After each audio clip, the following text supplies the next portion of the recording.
నీకే కృతజ్ఞతాస్తుతులు స్తోత్రాలు చెల్లిస్తున్నాం నైనా, నీకే వందనాలు చెల్లిస్తున్నాం ప్రభా. సర్వశక్తిమంతుడా, సర్వేశ్వరుడా, సర్వాధికారి, జీవాధిపతి, సైన్యములకు అధిపతి అయిన దేవా యెహోవా, మీకే కృతజ్ఞతాస్తుతులు స్తోత్రములు చెల్లిస్తున్నాము నాయన. ఆకాశముని సింహాసనము, భూమిని పాదపీఠము నాయన, మీకు వందనాలు స్తోత్రాలు. ప్రియ తండ్రి ప్రభా, ప్రకృతిని ఆయుధము నాయన, ఆ ఆయుధం మీ ఆధీనములో ఉందయ్యా. మనుషులమైన మేము మీ ఆధీనములో లేము నాయన, నీ బిడ్డలమైన మేము నీ ఆధీనములో లేము తండ్రి. దయతో క్షమించమని ప్రార్థన చేస్తూ ఉన్నాం. మా ప్రార్థన ఆలకించువాడవు, మా విన్నపాలు వినుచున్న దేవుడవు, మా మొరలు అంగీకరించువాడవి ఉన్నందుకు మీకు కృతజ్ఞతాస్తుతులు చెల్లిస్తున్నాము నాయన. అయ్యా, ఈ మొదటి రోజున నాయన నీ దాసుని ప్రభుని సిలువ చాటును మరుగుపరుచుకొని మీరు మాట్లాడుతున్నందుకే స్తోత్రాలు, మాట్లాడబోతున్నందుకే వందనాలు తండ్రి. ఆయన నోటికి మీరు బూరగా ఉండండి, ప్రతి మాట మీద ఉండాలి ప్రభా. ఎన్నో ఆత్మానుసారమైన మర్మాలు తండ్రి మీరు బయలుపరిచి ప్రతి బిడ్డతో మీరు మాట్లాడి అయ్యా, మారు మనసు లేని బిడ్డలకు ఈ వాక్యము ద్వారా మారు మనసును, రక్షణ లేని బిడ్డలకు రక్షణను అయ్యా మీరు దయచేయమని ప్రార్థన చేస్తూ ఉన్నాం. అయ్యా, నీ దీనదాసును మీరు జ్ఞాపకం చేసుకోండి నాయన. నీ కుమారుడయ్యా వాక్యం ప్రకటిస్తుండగా మీ ఆత్మ చేత, మీ శక్తి చేత అయా నింపమని, అభిషేకించమని ప్రార్థిస్తున్నాం. ఎంతోమంది నాయన అన్యులైతేనేమి ఎవరైతేనేమి ప్రభా, నీ బిడ్డలు నాయన నీ వాక్యం వినాలి అని ఒక మంచి ఆలోచనతో ఈ మీటింగ్లను 3 రోజులు ప్రభా మీరు జరిగిస్తున్నందుకే స్తోత్రాలు. ఎన్నో ఆత్మలు నశించిపోతున్నాయి ప్రభా, ఆ ఆత్మలు రక్షింపబడాలనే ఒక ఆలోచనతో నాయన ఈ సీయోను బ్యాప్టిస్ట్ సంఘం ద్వారా మీరు జరిగిస్తున్న ఈ కార్యక్రమాలు 3 రోజులను బట్టి మీకు వందనాలు, స్తుతులు, స్తోత్రాలు చెల్లిస్తూ ప్రభా తండ్రి, మరి నిన్నటి దినమైన వర్షము ఆయా తండ్రి విపరీతమైన వర్షము అయితే ఈరోజు చల్లటి వాతావరణాన్ని మీరు ఇచ్చినందుకు స్తుతులు, స్తోత్రాలు చెల్లిస్తూ ప్రభా మమ్మల్ని మేము తగ్గించుకుంటూ నీ నామాన్ని హెచ్చిస్తూ మా ప్రభువును రక్షకుడైన క్రీస్తు యేసు నామములో స్తుతించి అడిగి వేడుకుంటున్నాము పరమ తండ్రి. ఆమేన్, ఆమేన్, ఆమేన్. మంచిది, దయచేసి అందరూ కూడా కూర్చుందాం. ప్రాముఖ్యమైనటువంటి సమయానికి మనం అందరూ కూడా వచ్చి ఉన్నాం. మన మధ్యలో ఖుదాయి సామసి మినిస్ట్రీస్ వ్యవస్థాపకులైన దైవజనులు ఎస్ ఎజ్రాపాల్ గారు మన మధ్యలో ఉన్నారు. వారు మనకి సందేశాన్ని అందిస్తారు. అవకాశాన్ని వారికి అప్పగిస్తూ ఉన్నాం.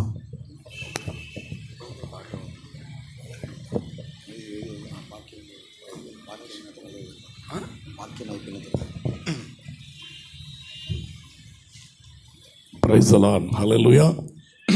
మంచిది, మంచి వాతావరణం ఇచ్చిన ప్రభువుకి చప్పట్లు కొడుతూ ప్రభు స్తోత్రాలు చెల్లిద్దాం.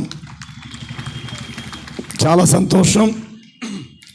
ఆహ్వానాన్ని అందుకొని విచ్చేసినటువంటి కర్నూలు ప్రాంత ప్రజలైన మీ అందరికీ, ఆయా స్థలాలను విచ్చేసిన తోటి దైవ సేవకులైన వారందరికీ ఈ 3 దినాలు జరిగేటువంటి క్రీస్తు రక్షణ సువార్త సభలు, క్రీస్తు యొక్క ఔన్నత్యము గురించినటువంటి వాస్తవికతను ఈ 3 దినాలు ఈ స్థలములో వచ్చిన మనందరికీ క్రీస్తు ప్రబోధాలు మనకు అందించబడుతుంటున్నాయి.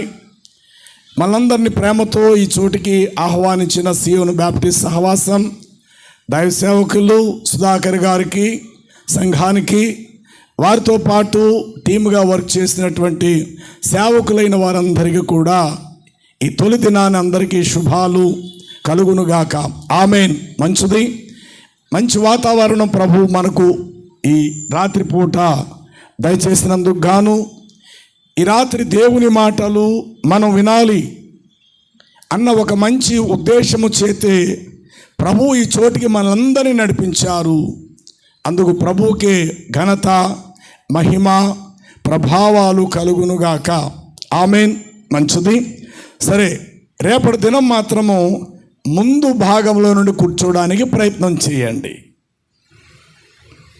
ముందు భాగంలో నుండి కూర్చోవడానికి ప్రయత్నం చేయండి. ఎందుకంటే మీరు ఎక్కడెక్కడో చివరను కనబడుతున్నారు. అది వాక్యం చెప్పేవారికి అనుకూలంగా ఉండదు. సమీపముగా ఉంటే మీ కవళికలు, వాక్యం పట్ల మీకు ఉండేటువంటి ఆ దాహం, ఆతృత అనేటువంటిది ఎదురుగా సమీపానికి ఉన్నప్పుడు ఆ స్పష్టత్వం అనేటువంటిది కనబడతాది. ఏదో వచ్చేవులే, దూరాన్ని కూర్చున్నావులే అన్నట్టుగా కాదు. ఒకవేళ మీరు ప్రేరేపించబడితే గనుక చివరిలో కూర్చున్నవారు ప్రేమతో ఈ మనవి మీరు మనసారా అంగీకరించి ముందు లైన్లోకి వచ్చి కూర్చోవడానికి ప్రయత్నం చేయండి. నేను ఒక చరణం పాడుతుంటా, పాట చరణం అయ్యేసరికి చక్కగా మీరు కూర్చోవాలి. చివరన ఉన్న వాళ్ళందరూ కూడా స్తుతియు మహిమ ఘనత నీకే యుగ యుగముల వరకు, ఎంతో నమ్మదగిన దేవా, ఎంతో నమ్మదగిన దేవా, మా దేవుడవై మాకిచ్చితివి ఎంతో గొప్ప శుభదినము.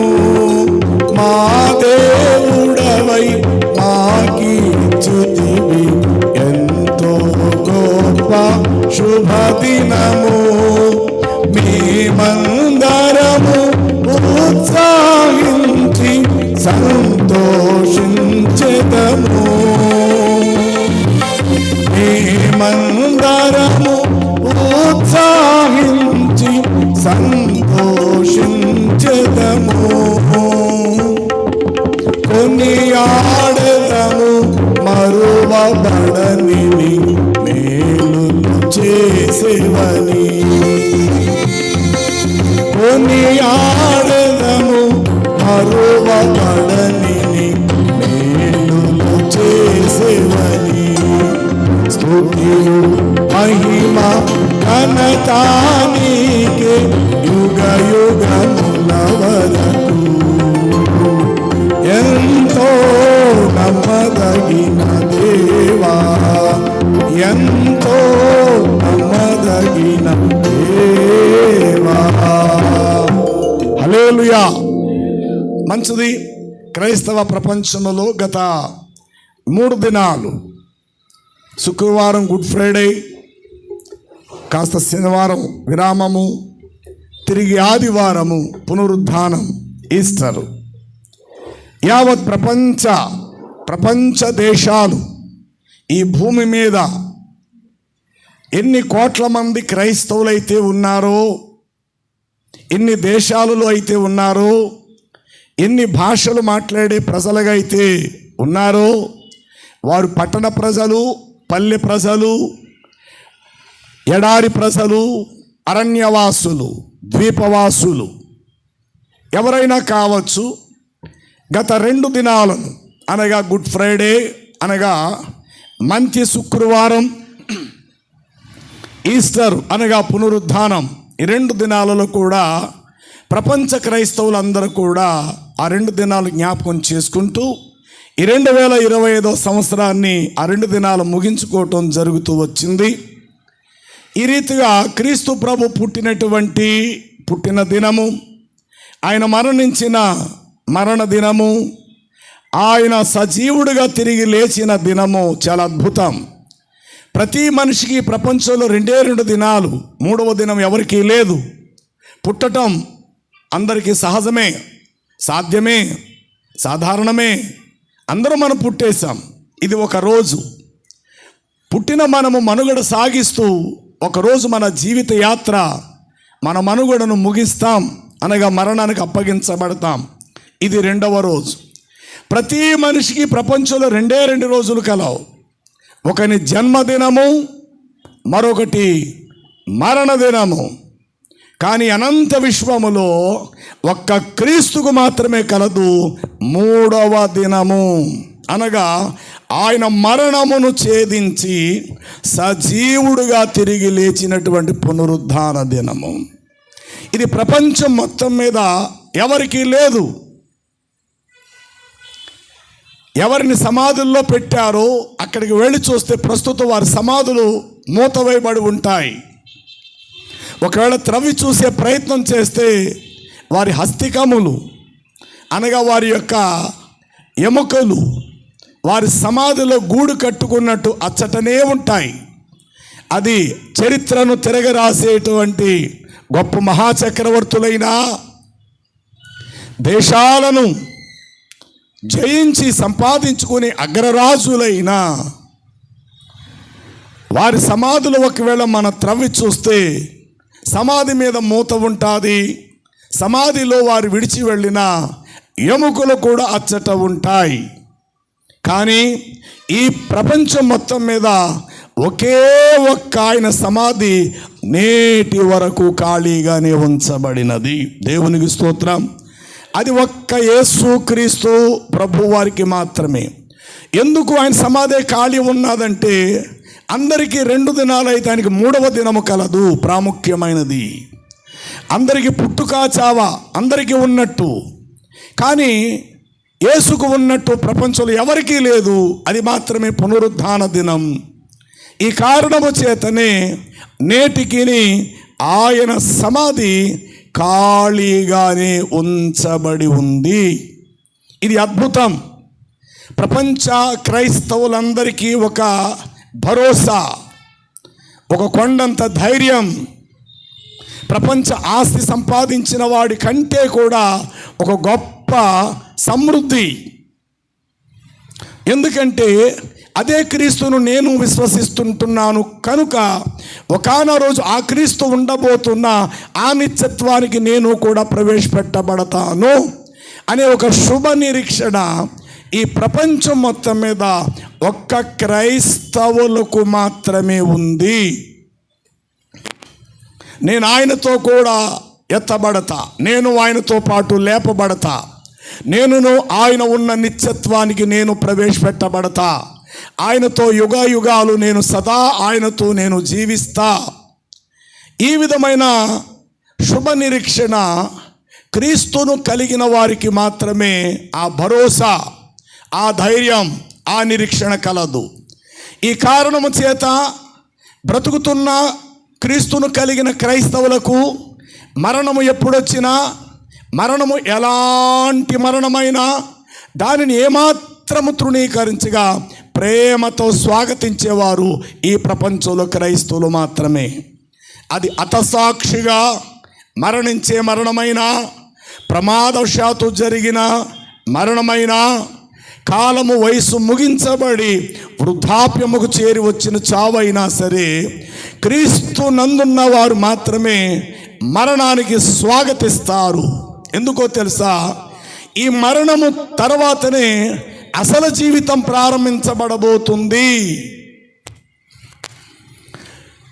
మరణము తర్వాత అసలు జీవితంలోకి అప్పుడు మనము ప్రవేశపెట్టబడబోతున్నాము. అది నిజం. దీనికి ఒక మాట మీకు చెప్తా, అర్థం చేసుకోవడానికి ప్రయత్నం చేయండి. మనకు ఒక బట్ట కావాల్సి వచ్చింది, ఒక వస్త్ర దుకాణానికి మనం వెళ్ళాం. బాబు, నాకు ఒక 2 మీటర్ల వస్త్రం నాకు కావాలి. అది 1 మీటర్ వచ్చి అనుకోండి, మీ ఉద్దేశానికి అనుకోండి, 1 మీటర్ వచ్చి దాదాపు లేదంటే 1,00,000 రూపాయలు అనుకోండి, ఖరీదైన పట్టు వస్త్రం. అది సాధారణంగా రాజకీయ నాయకులు కూడా తొడగలేనంత ఖరీదైనది. 2 మీటర్ల వస్త్రం వచ్చి దాదాపు 2,00,000 రూపాయలు. అలాంటి వస్త్రం కావాలని వస్త్ర దుకాణానికి వెళ్ళాం. వస్త్ర యజమాని అడిగాడు, సార్ మీకేం కావాలి? ఎవయా మీ షాపులో అతి ఖరీదైన వస్త్రాలు ఉన్నాయని తెలిసింది. 1 మీటర్ వచ్చి ఎంత ఖరీదు విలువ చేస్తుంది? అయ్యా మీటర్ 1,00,000 రూపాయలయ్యా. ఎన్ని మీటర్లు కావాలి సార్ మీకు? కావాలి నాకు ఒక 10 మీటర్లని అడిగా. 10 మీటర్లు అండి, దేనికి? నా ఇష్టం, 10 మీటర్లు నాకు బట్ట కావాలి అంటే దాదాపు 10 లక్షలు. అతడు దాదాపు 1 వారం రోజులంతా వ్యాపారం చేసిన ఆ 10 లక్షల రూపాయలు ఒక్కసారి రాకపోవచ్చు. అలాంటిది ఒకే సమయంలో 10 లక్షల రూపాయలు కొనుగోలు చేయబడుతున్న ఆ దుకాణములో. వెంటనే షౌకారు, అయ్యా రండి సార్, అది కింద లేదు కానీ పై అంతస్తులో పెట్టాం, రండి సార్, పైకి రండి సార్ అని తన దగ్గర పనిచేసే ఒక 4గురిని, రే అబ్బాయి మీరు అర్జెంటుగా చేతులు శుభ్రంగా కడుక్కొని పైకి రండి, సార్కి పలానా వస్త్రం కావాలట అని చెప్పేసేసి పనిచేసే 4గురిని శుభ్రమైన చేతులు కడుక్కొని, ఎందుకంటే బట్ట ఖరీదైంది, దాని మీద డాగైనా మచ్చైనా ముడతైనా పడటానికి వీలు లేదు. గబగబా పైకి తీసుకెళ్ళారు. వెళ్ళిన మనం అంతా చూస్తున్నాం, చాలా ఖరీదైన బట్టలు ఉన్నాయి లోపల. ఈలోగో తెల్లటి వస్త్రాన్ని ముందు నేల మీద పరిచారు, క్రింద పరిచారు. మనం అనుకుంటున్నాం అదేనేమో అని. అది పరచడంతో ఇదే కింద పరేస్తున్నారు అనుకుంటే, లేదు సార్ ఇది కాదు, అసలైన వస్త్రం దీనిపైన మేము దింపుతాము అని చెప్పి చాలా జాగ్రత్తగా ఆ నలుగురు చేతులు పట్టుకొని, ఎందుకంటే చిన్న విషయం కాదు అది. ఒక మీటర్ వచ్చి ₹1,00,000 అంటే మాటలా? మీటర్ ఈరోజు ₹100, ₹200, ₹300, ₹400, ₹500, ₹1000 దాకా ఉన్నాయి ఇప్పటి రోజుల్లో. అది మీటరే ₹1,00,000 అంటే చాలా ఖరీదైన బట్ట కదా. జాగ్రత్తగా దాన్ని దింపారు. మరల యజమానుడు అడుగుతాడు, సార్ నిజంగా మీకు 10 మీటర్లు కావాలా? మరి మీటర్ వచ్చి కరెక్ట్గా ₹1,00,000 అంటే మీరు కొనుక్కునే వస్త్రము ₹10,00,000 అవుతుంది అన్నట్టు కట్ చేయమంటారా అని ఒక పెద్ద తాను తీసుకొచ్చాడు. కట్ చేయవయ్యా మేము చెప్తున్నాం కదా అంటే మరలా అడుగుతున్నాం ఎందుకన్నా మంచిదని. 10 మీటర్లు ₹1,00,000 అయితే కాదు, మీటర్ వచ్చే ₹1,00,000. 10 మీటర్లు 10 లక్షలు, అందుకే ఒకటికి 10 సార్లు మీకు చెప్తున్నాం. తీరా కట్ చేసిన తర్వాత మాకు వద్దంటే మేము చాలా నష్టపోతాము. అందుకే మరలా చెప్తున్నాం, మీటర్ వచ్చి ₹1,00,000, 10 మీటర్లు కోరుకున్నారు, ₹10,00,000 అన్నట్టు కట్ చేయమంటారా? కట్ చేసేయండి, ఇదిగో ముందే డబ్బులు ఇచ్చేస్తున్నాని 10 లక్షలు చేతులు పెట్టేశాం. ఇప్పుడు అతడు కట్ చేయడానికి చాలా జాగ్రత్తగా ఒక చిన్న అంచు కూడా, అంటే చిన్న అంగుళం కూడా, అరించు కూడా తేడా రాకుండా కొలమానముతో కొలబెత్తముతో జాగ్రత్తగా కొలిసి 10 మీటర్లు కట్ చేయబోతున్నాడు. ఈలోగా ఆగండి ఒకసారి అని మనం అన్నా. ఏమిటి సార్, ఏమైంది చెప్పండి సార్. తాను పక్కకు తీయండి అని ఎక్కడి నుంచి అయితే అతను కొలత మొదలెట్టాడో అక్కడ కొంచెం ఎందుకో బట్ట నలిగింది. స్టార్టింగ్లోనే ఆ మడత పెట్టే చోట ఆ తాను కొంచెం నలిగింది. మనం అన్నాము ఇటువైపు నుండి కాదు కానీ లోపల వైపు నుండి తిప్పి మాకు కట్ చేసి మాకు ఇవ్వండి. ఈ పై భాగము కాస్త ముడతలు పడినట్టుగా ఉంది, మాకు ఈ బట్ట వద్దు, క్రింద భాగం నుండి లోపల నుండి కట్ చేయండి అని అంటున్నా. ఆ షౌకర్ అన్నాడు, sir sir sir sir sir లోపల నుండి అయిన ఇదే బట్ట, బయట నుండి అయిన ఇదే బట్ట అన్నట్టు మీరు మరలా వస్త్రాలు కుట్టించుకుంటానంటారు 10 మందికి 10, లేకపోతే ఒక 5గురికి 2 మీటర్లు చెప్పిన 5 షర్ట్లు కుట్టించుకుంటానంటున్నారు కదా, ఇది కటింగ్లో పోతుంది సార్ అంటున్నాడు. సార్ ఇది కటింగ్లో పోతుందా పోదా మాకు వద్దు, నేను నీకు 10 లక్షలు ఇచ్చాను, నాకు కావలసిన వస్త్రం నాకు ఇవ్వాల్సిందే అనేసి ఆ మాట అన్నాం. లేదు సార్ ఇది కటింగ్లో పోతుంది సార్, టైలర్ దగ్గర తీసుకెళ్తే ఎదర భాగం చిన్నది, ఇది కటింగ్లో పోతుంది సార్ అంటాడు. చూడు నీకు 10 లక్షలు ఇచ్చాము, ఒక్క దారం పోగు పైకి లేగిసిన, ఒక్క చిన్న ముడత పడినా మాకు అక్కర్లేదు, లేకపోతే మా డబ్బులు మాకు ఇచ్చే అని అన్నాం. వెంటనే షావుకారు, ఒరే అబ్బాయి ఈ తానంతా మడత పెడుతూ లోపల నుండి తాజాగా ఉన్న దానిని కట్ చేయండి రా అన్నాడు. అప్పుడు మనకు మనస్తృప్తి అయింది.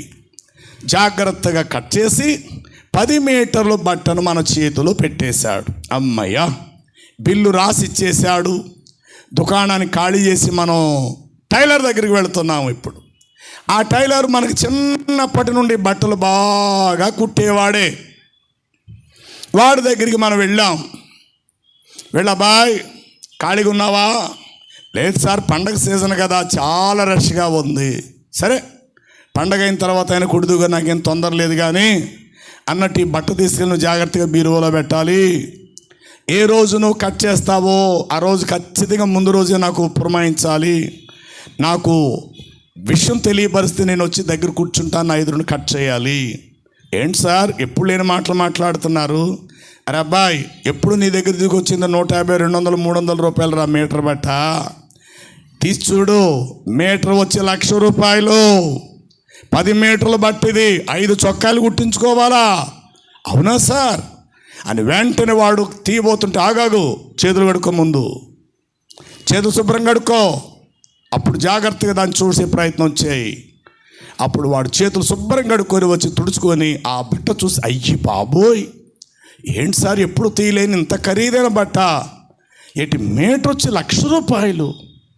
అయ్యో ఏంటిది, నాకు ఇష్టమైందని కొనుక్కున్నాను. అయితే పయించండి సార్, ఇవాళ కరెక్ట్గా 8వ తారీఖు కదా, రేపు వచ్చే 16వ తారీఖు ఉదయమే మీరు రండి, మీ ఎదురుగుంటా కట్ చేస్తాను అన్నాడు. సరిగ్గా 16వ తారీఖు ఉదయాన్నే చేరుకున్నాం. అంతటా వాడు ఒక తెల్లని బట్ట క్రింద వేసి, ఆ బట్ట మీద ఖరీదైన బట్ట వేసి ఇప్పుడు కత్తిరితో కట్ చేయటం ప్రారంభిస్తున్నాడు. సరే, మొదట 2 బిట్లుగా కట్ చేశాడు. మన ఆది ప్రకారం, అనగా మన కొలతలు, మన లెక్కల పరిమాణము చొప్పున చేతి సైజు ఎంత ఉండాలి, కాలర్ సైజు ఎంత ఉండాలి, ఇలాగ వాడు ఆ బట్ట ప్రక్కనే నిలబడి కత్తిరితో తనకు నచ్చిన రీతిలో కట్ చేస్తున్నాడు చాలా స్పీడ్గా. ఇప్పుడు వాడిని ఆపే ప్రయత్నం చేస్తున్నావు. రే ఆగాగాగాగాగాగు, ఏంటి కత్తిరి చేతిలో ఉందని ఎలా పడితే అలా కట్ చేసేస్తావేట్రా బాబు. ఆడి దగ్గర చిన్న బట్ట నలిగినందుకే తీసుకోవడానికి నేను ఇష్టపడలేదు. అలాంటి నా ఎదురుగుంటా టకటకమని ఇంత స్పీడ్గా నువ్వు రఫ్గా కట్ చేసి రద్దుగా వచ్చిన ముక్కలను పక్కన పెట్టేస్తున్నావు, అసలు ఏంటి నీ విషయం అని అడిగాం. ఇప్పుడు టైలర్ అన్నాడు, చూడండి, మీరు బట్ట తెచ్చారు నా దగ్గరికి, కుట్టమని చెప్పారు, మీ ఆదుల ప్రకారం, మీ లెక్కల ప్రకారం బట్ట కుట్టి ఇచ్చే పూచి నాది. నేను ఎలా కట్ చేశాను, ఏ విధంగా బర్రని చింపుకుంటూ వెళ్ళిపోయాను, 2 చేతులతో ఇలాగ లాగాను, ఇవన్నీ మీకు అనవసరం సార్. మీకు కావాల్సిందల్లా ఏంటి, వస్త్రం, అనగా మీరు తొడుక్కోవడానికి కావలసిన లెక్కల ప్రకారం కొంచెం తేడా లేకుండా మీరిచ్చిన కొలతల ప్రకారం కొట్టడం నా బాధ్యత. నేను ఎలా కట్ చేస్తే మీకు ఎందుకండి, పైనుండి కిందకే కట్ చేస్తాను, కింద నుండి పైకే కట్ చేస్తాను, అడ్డంగా కట్ చేస్తాను, నిదానంగా కట్ చేస్తాను, టైలర్గా నాకు తెలుసు. ఇలాంటివి 1000 షర్ట్స్ నేను కుట్టాను ఇప్పటి వరకు. చిన్న పిల్లలు మొదలు పెద్దవారు వరకు కుట్టడం నాకు బాగా తెలుసు. మీకు కావాల్సింది తానులో మీరు అనుకున్న మీ షేపులకు సరిపడే మీరు ధరించుకోవటానికి కావలసిన వస్త్రం, బట్ట మీకు కావాలి ఒక షర్ట్ రూపంలో. దానిని ఇచ్చే పూచి నాది. ఒక పావు గంట మీరు మాట్లాడకుండా మౌనంగా అలా కూర్చోండి అని చెప్పి ఆ టైలరు రకరకాలుగా కట్ చేస్తూ అతని ఎదురుగుంటా చక్కగా కుట్టేసేసి తయారు చేసి ఇచ్చేసాడు. ఇదే బట్ట నుండి తీయబడిన కొంత రద్దు, చిన్న పీసులు, చిన్న ముక్కలు ఆ కిందే కనబడుతున్నాయి. ఒకప్పుడు అది కొనేటప్పుడు చిన్న బట్ట బెజ్జమో నలిగినందుకు ఆ మనుషుడు తీసుకోలేకపోయాడు ఆ యజమానుడు. ఈసారి ఆ టైలర్ దగ్గర ఇంత రద్దై కూర్చున్నది. ఏం చేసుకుంటాడు ఇప్పుడు దీన్ని? ఇప్పుడు ఆయన అంటాడు, మీరు ఇంత బట్ట తెచ్చినా ఇందులో మీకు కావలసినదేదో అది మాత్రమే మీకు సొంతమైనది, మిగతాదంతా రద్దు చేయబడినది. నేను చెప్పే ఈ ఉపమానములో ఏమాత్రం మీకు భావం మీకు అర్థమైందో కొంత విశ్లేషణ మీకు అవసరం. వినండి. పూర్ణమైనది వచ్చినప్పుడు పూర్ణము కానిది నిరర్థకమగును అనే మాటకు అర్థం ఏమిటంటే, పాప సహితములో నుండి పాపరహితుడు బయటకు రావటం.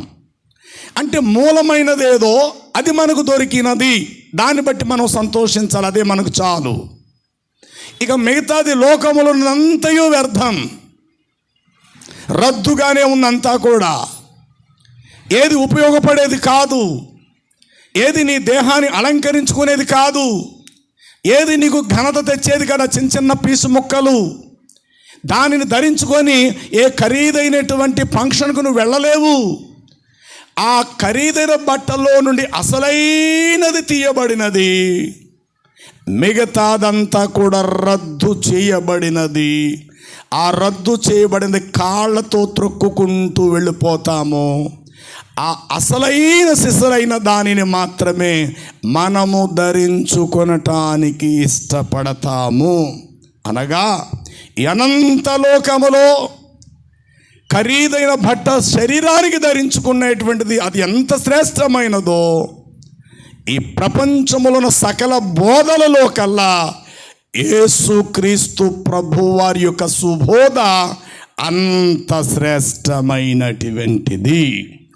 దానిని మనం ధరించుకుంటున్నాం. అది మనకు చాలు, అదే మనకు ప్రాముఖ్యం, అదే మన శుభ నిరీక్షణ, అదే మన విశ్వాసం.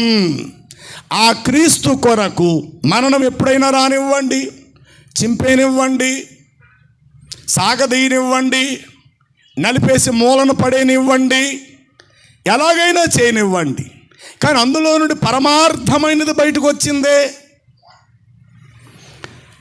దేహములో నుండి ఆత్మ బయటకు వచ్చింది, దేహము శిథిలమైందే. ఈ దేహము రద్దు చేయబడినది, చిన్న చిన్న ముక్కల కింద కట్టెల మీద కాల్చబడుతుంది, గొయ్యలో కప్పెట్టబడుతుంది దేహం. కానీ ఈ దేహములో నుండి అసలు సిసలైన జీవుడు, అసలు సిసలైన ఆత్మ, మరణం అనే దాని ద్వారా బయటకు వచ్చింది. ఒక కత్తెర ఒక బట్టను రెండుగా చీలుస్తుంది. ఒక పేపర్నైనా ఒక బట్టనైనా కత్తెర అనేది రెండు ముక్కలుగా చీలుస్తుంది. మరణం అనేది ఆత్మను శరీరాన్ని రెండిటిని వేరు చేస్తుంది. అందరూ స్తోత్రం చెప్దాం. మరణము అనేది ఒక కత్తెర వంటిది. మరణం అనేటువంటిది నిన్ను, నీలో ఉన్న నీ ఆత్మను రెండిటిని వేరు చేస్తుంది. మొన్నైనది వెనకటి వలె మట్టికి అప్పగించబడుతుంది. ఆత్మ తాను దయచే దేవుని యొద్దకు వెళతాది. ఈ ఖరీదైన బట్ట ద్వారా వచ్చే రద్దు ముక్కలు, మీటర్ వచ్చేసి 100 రూపాయలు, 150 రద్దు ముక్కలు కూడా అక్కడే ఉంటాయి. ఆ మిషన్ టైలర్ సాయంత్రం అయిన తర్వాత అన్నిటినీ తుడిచేస్తాడు. ఆ అన్ని తుడిచే వాటిలో చీప్ క్వాలిటీ కలిగిన బట్ట ముక్కలు, రద్దు ముక్కలు అదే స్థలంలో ఉంటాయి. 1,00,000 రూపాయలెట్టి మనం కొనుక్కున్న మీటర్ తానులో ఉండేటువంటి రద్దు ముక్కలు అక్కడే ఉంటాయి. ఆయనకు అవేం అక్కర్లేదు. అన్ని రద్దు ముక్కలన్నీ కూడా మడత పెట్టి ఒక సంచిలో కూరేసి చెత్త బుట్టలో వేసి పెంట మీద పారేస్తాడు. అయితే అందులో శ్రేష్టమైనది వచ్చింది చూసారా, దానిని మనము ధరించుకొనబోతూ ఉన్నాము. చూడండి, 1 కొరింథీ పత్రిక, 2 కొరింథీ పత్రిక 5వ అధ్యాయాన్ని మనము గమనిస్తే, శిథిలమైన ఈ గుడారము 5వ అధ్యాయము తొలి వచనము నుండి 2 కొరింథీ పత్రిక, భూమి మీదనున్న మన నివాసము.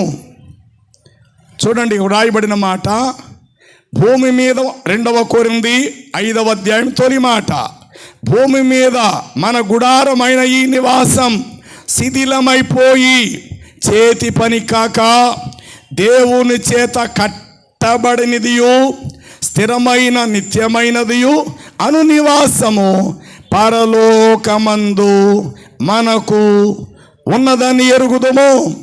మనము ఎప్పటికీ దిగంబరులముగా కాకుండగా వస్త్రమును ధరించుకొనిన వారముగా కనబడుదుము. కాబట్టి పరలోకము నుండి వచ్చి మన నివాసము అను దీనిపైన ధరించుకొనని అపేక్షించుచు దీనిలో మనము మూలుగుచున్నాము. ఈ గుడారములో ప్రస్తుతం ఈ శరీరములో ఉన్న మనము భారము మోసుకొని ప్రతిరోజు శ్రమలు, కష్టాలు అని వాటిని బట్టి మూలుగుచూ ఉన్నాము. ఇది తీసివేయబడవలనని కాదు కానీ మర్త్యమైనది జీవము చేత మృంగివేయబడినట్లు ఆ నివాసం దీనిని ధరించుకొన గోరుచున్నాము. దేవునికి స్తోత్రం. మరి మీకేం అర్థమైంది నా ఉపదేశం? బైబిల్ చాలా అలంకారణముతో కూడిన మాటలు. ఏదో అక్షరార్థంగా నువ్వు చదివేసుకుంటే నీకు అర్థమైపోయేటువంటిది కాదు, కానీ ఆత్మ విశ్లేషణ, దైవిక జ్ఞానం అనేటువంటిది మనకు అవసరం. ప్రకృతిలో ఏదైతే మన కంటికి కనబడుతుందో, దేనినైతే మన చేతులు తాకి నిదానించి చూచుచుంటున్నావో, వాటి ద్వారానే పరసంబంధమైన విషయాలను క్రీస్తునాథుడు ఈ ప్రపంచములో మనకు బోధించి వెళ్ళాడు. అందుకని క్రీస్తునందు మృతులైన మృతులు ధన్యులు, వారు శాశ్వత విశ్రాంతిలో ప్రవేశిస్తూ తమ ప్రయాసను ఇక విడిచిరి. అందరికీ 2 దినాలే, పుట్టుక దినము, మరణ దినం. ఒక్క యేసునాథునికి మాత్రం ఈ ప్రపంచంలో 3వ దినం ఉంది. అది సమాధిని గెలిచి సజీవుడుగా తిరిగి లేచిన పునరుద్ధాన దినము. ఈ దినమే క్రైస్తవ ప్రపంచానికి అతిశయం. ఈ దినమే ప్రపంచ క్రైస్తవులకి గుండె ధైర్యం, భరోసా. నా ప్రభు ఇంతటి శక్తివంతుడు, ఆయనతో నేను చేయందుకుంటే, ఆయనతో నేను కూడా చేయగలిపి ఆయన అడుగు జాడల్లో నేను నడిస్తే, ఎట్లా ఆయన మృతులలో నుండి సజీవుడై తిరిగి లేచి నిత్యత్వానికి చేరుకున్నాడు, ఒకానొక రోజు ఆయన ఉన్న చోటికి నేనును అచ్చట ప్రవేశపెట్టబడి ఆయనతో నిరంతరము యుగ యుగాలు ఉండబోతున్నాను. కాబట్టి ఆ మహిమ ఎదుట ఇప్పటి కాలపు శ్రమలు ఎన్న తగినవి కావని మనము ఎంచుకొనుచున్నాము. అది శ్రమైనను, బాధైనను, హింసైనను, కరువైనను, ఖడ్గమైనను, ఉపద్రవమైనను, ఆఖరికి మరణమైనను, క్రీస్తుతో ఉండి ఆ నిత్యత్వం యొక్క జీవము కలిగిన ఆ ప్రేమ నుండి ఏది ఎంత మాత్రం మనల్ని ఎప్పటికీ వేరు చేయలేదు. అందరూ స్తోత్రం చెప్దాం. ఆమేన్, హల్లెలూయా. కాబట్టి ఈ యొక్క నిరీక్షణ ప్రపంచ క్రైస్తవులకు ఉంది. అదేమనగా క్రీస్తు మృతి పొంది తిరిగి లేచి ఉన్నాడు. పౌలు కొరింథీయులకు రాసిన తన మొదటి పత్రిక 15వ అధ్యాయం 3వ వచనములో చూస్తే, నాకు అప్పగించబడిన ఈ సువార్త ప్రకారము క్రీస్తు మన పాపముల విషయమై లేఖనముల ప్రకారం ఆయన చనిపోయి సమాధి చేయబడెను. తిరిగి లేఖనముల ప్రకారము ఆయన తిరిగి 3వ దినము లేచి ఉండుట ఆవశ్యకం. ఈనాడు చాలామంది ఇవే మాటల మీద కాస్త డిబేట్స్ జరుగుతున్నాయి. యేసు పుడతారు అని చెప్పబడింది, కన్య మరియ గర్భాన పుడతాడు. ఓకే, పుట్టాడు, ఓకే, ఒక మాట నెరవేరింది. 2 యెషయా గ్రంథం 53 వచనం ప్రకారం, 53 అధ్యాయం ప్రకారము అతడు తన ప్రాణము దారబోయెను, అపరాధ పరిహారార్థముగా అతడు బలియాగమాగును, ఆయన పొందిన గాయాల చేత స్వస్థత కలుగును. 2వది ఆయన చచ్చిపోతాడు అని వ్రాయబడినది, అన్నట్టుగానే చచ్చిపోయాడు. మరి 3వ దినము ఆయన లేస్తాడని పూర్వ ప్రవక్తలు ఎవరైనా ముందుగా ఆయనను గూర్చి ప్రవచించిరా? ఎవరో యెషయా చెప్పాడు కన్యకకు పుడతాడని. ఎస్, పుట్టాడు, సరే. ఎవరో చెప్పారు ఆయన మరణిస్తాడు, ఓకే, మరణించాడు. మరి అంతకుముందు ఎవరైనా ఆయన కోసము తిరిగి 3వ రోజే ఆయన లేస్తాడని చెప్పారా?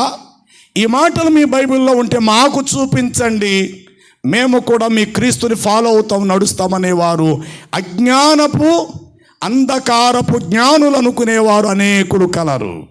అజ్ఞానములో ఉంటూ ఏమండి, ఇప్పుడు ప్రవచనము లేక లేఖనము అని అనగా 2 కూడా ఒకే అర్థాన్ని వర్తిస్తాయి. ప్రవచనం జరగబోయేది, లేఖనం అది కూడా జరగబోయేటువంటిదే.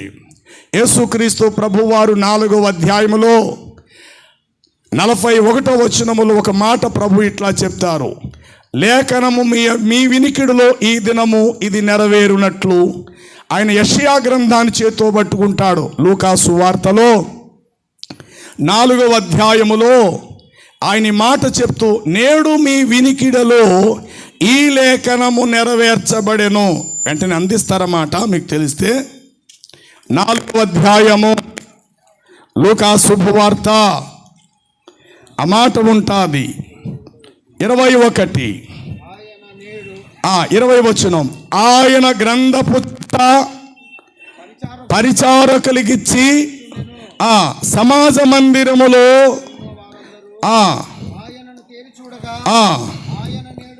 ఆయన నేడు మీ వినికిడిలో ఈ లేఖనము నెరవేరుచున్నదని వారితో చెప్పగా. చాలు. ఎక్కడ లేఖనం ఇది? యెషయా గ్రంథం 60వ అధ్యాయం. ప్రభువు ఆత్మ నా మీద ఉంది, బీదలకు సువర్తమానము ప్రకటించుటకు. 61 యెషయా గ్రంథం చూడండి, మొదటి మాట. యెషయా గ్రంథం 61 అధ్యాయం మొదటి మాట. త్వరగా చదవాలి. 61 మొదటి మాట. ప్రభువగు యెహోవా ఆత్మ నా మీదకు వచ్చి ఉన్నది, దీనులకు సువర్తమానము ప్రకటించుటకు యెహోవా నన్ను. ఆ మాటలు ఆపండి. ఇప్పుడు లూకా సువార్తలోకి రండి. 18వ వచనము మీరు చదివారు కదా, ఇప్పుడే దానిపై వచ్చున్నాం. ప్రభువు ఆత్మ నా మీద ఉంది, బీదలకు సువర్తమానము ప్రకటించుటకు ఆయన నన్ను అభిషేకించెను. ఇది ప్రవచనం. ఈ ప్రవచనాన్ని యేసు ఏమని చెప్పారు తెలుసా? లేఖనం అన్నాడు. నేడు మీ వినికిడిలో ఈ లేఖనము నెరవేరబడి ఉంది అని ముగించాడు ఆయన. ఏమిటి ఈ లేఖనం? యెషయా 61లో చెప్పారు, ప్రభు ఆత్మ నీ మీదకు వచ్చినది, లేక నా మీదకు వచ్చును. ఇదిగో దీనులకు సువర్తమానం ప్రకటించుటకు ఆయన అభిషేకించెను. సరిగ్గా ఇదే మాట యేసునాథుడు ఆ మాట చెప్పి ముగించారు. దానికి ఆయన ఏమన్నారో తెలుసా? యెషయా చెప్పింది ప్రవచనమైతే యేసు దానికి బదులు ఏం చెప్పారంటే, నేడు ఈ లేఖనము మీ వినికిడిలో నెరవేర్చబడినది. ప్రవచనం యొక్క నెరవేర్పు. అయితే ఇప్పుడు 3వ దినము యేసు లేస్తాడని పూర్వ ప్రవక్తలు ఎవరైనా ప్రవచించిరా? ఎస్. హోషేయ గ్రంథం త్వరగా తీయాలి. నేను చెప్పిన వెంటనే మీరు తీయాలి. 6వ అధ్యాయం 2వ వచనాన్ని మీరు చదివితే జరగబోయే విషయాన్ని అక్కడ చెప్పాడు. 2 దినములైన తర్వాత ఆయన మనలను బ్రతికించును, మనము ఆయన సన్నిధిని బ్రతుకున్నట్లు 3వ దినమున ఆయన మనలను స్థిరపరచును. ఎస్. సమాధిలోకి వెళ్ళారు. ఆనాటి క్రీస్తును వెంబడించిన క్రైస్తవులు, ఆదిమ సంఘం ప్రాణాలు అరిచేతిలో పెట్టుకుని బిక్కు బిక్కు బిక్కు బిక్కుమని బ్రతికారు. అయ్యో ఏమైపోయాడు, ఏమైపోయాడు, ఏమైపోయాడు. లాజరు అన్నవాడిని బతికించాడే, యాయిరు కుమార్తెను బ్రతికించాడే, నాయిని వెధవర కుమారులను బతికించాడే, గుడ్డి వాళ్ళకి నేత్రాలు ఇచ్చాడు, రోగులు బాగు చేశాడు. అలాంటి వాడు సైనికుల చేతులు చచ్చిపోయాడా? అలాంటి వాడే చచ్చిపోతే రేపు పొద్దున మన పరిస్థితి ఏమిటి? సమాజం మనల్ని ఏం చేస్తుంది? మనల్ని కూడా చంపేస్తుందేమో కదా అని చెప్పి శిష్యుల ప్రాణాలు మొదటి దినము కలవరము పడి మొత్తం కాపరి పట్టబడును, మంద చెదిరిపోవునన్నట్టుగా జరిగింది. ఆ తర్వాత వారందరూ మేడగదిలో సమాసముగా కూర్చుని ఆలోచిస్తున్నారు. ఒకరోజు గడిచింది, 2వ రోజు ఎదురైంది. 2వ రోజు వారికి ఎదురవడంతో యోహాను శుభవార్త 2వ అధ్యాయము త్వరగా తీసేయాలి వెంటనే 19వ వచనములో మాట వారు జ్ఞాపకం చేసుకున్నారు. యేసు ఈ దేవాలయమును పడగొట్టుడి, నేను తిరిగి దాన్ని 3 దినములలో 3 దినాల తర్వాత అయితే 4వ రోజు వచ్చేస్తుంది. 3 దినములలో దానిని నేను లేపెదను అని చెప్పగా వారు, అయ్యో 46 సంవత్సరాలు ఈ దేవాలయము కట్టిరే, ఏంటి పెద్ద మనిషి 3 రోజుల్లో పడగొట్టి తిరిగి లేపేస్తాడా అని వారిలో వారు అనుకొనుచుండిరి. అయితే ఆయన చెప్పినది కంటికి కనబడే దేహము, ఆ యొక్క దేవాలయము గూర్చి కాదు కానీ తన దేహము అను దేవాలయమును గూర్చియే ఆయన చెప్పినని, ఆయన మృతులలో నుండి లేచిన తరువాత ఆయన శిష్యులు ఆ సందర్భమును జ్ఞాపకము తెచ్చుకొనిరి. ఒకరోజు సమాధిలో ఉన్నాడు, కలవరపడ్డారు. రెండో రోజు వచ్చేసరికి బ్రతుకున్నప్పుడు చెప్పిన మాట జ్ఞాపకం చేసి, అయ్యో మనం పొరపడుతున్నాం, చచ్చిన వాడిని బ్రతికించిన వాడు తాను బ్రతుకుతాడు. నేను మరణించుటకు నాకు అధికారము కలదు, తిరిగి నేను లేచుటకు కూడా నాకు అధికారము కలదన్నవాడు లేస్తాడు అని చెప్పి రెండవ రోజు వారి హృదయాలు బలపరిచి నిరీక్షణతో ఉంచాడు. మూడవ దినాన సజీవుడిగా లేచి శిష్యులున్న చోటుకు వచ్చి వారి జీవితాల హృదయాలు స్థిరపరిచాడు. అందరూ చెప్పడం స్తోత్రం చెల్లిద్దాం. ఈ విధంగా మీరు ఆలోచిస్తే క్రీస్తు పునరుద్ధానము గూర్చిన లేఖనాలు అటు దేవాలయం కొరకు తానే సాక్ష్యం ఇచ్చుకున్నాడు. యోనా తిమింగిలము కడుపులో ఎట్లా ఉన్నాడో మనుష్య కుమారుడు కూడా 3 రాత్రింబగళ్ళు అట్లాగే ఉంటాడు అంటారు. మీరు అనొచ్చు, శుక్రవారం సాయంత్రం, శనివారం ఉదయం వరకు ఒక పూట, శనివారం సాయంత్రము, మరలా ఆదివారం ఉదయానికి, మరలేకపోతే శుక్రవారం సాయంత్రం నుండి శనివారం సాయంత్రానికి ఒకరోజు, శనివారం సాయంత్రం నుండి ఆదివారం రాత్రికి ఒకరోజు, ఆదివారం రాత్రి నుండి సోమవారానికి మరొక రోజు, అప్పుడు 3 రోజులు పరిపూర్ణమవుతుంది. మరి మనం అలా చేయట్లేదే. శుక్రవారం సాయంత్రం ఆయన భూస్థాపన చేశారు, తెల్లారితే సబ్బాతు దినం, విశ్రాంతి దినం.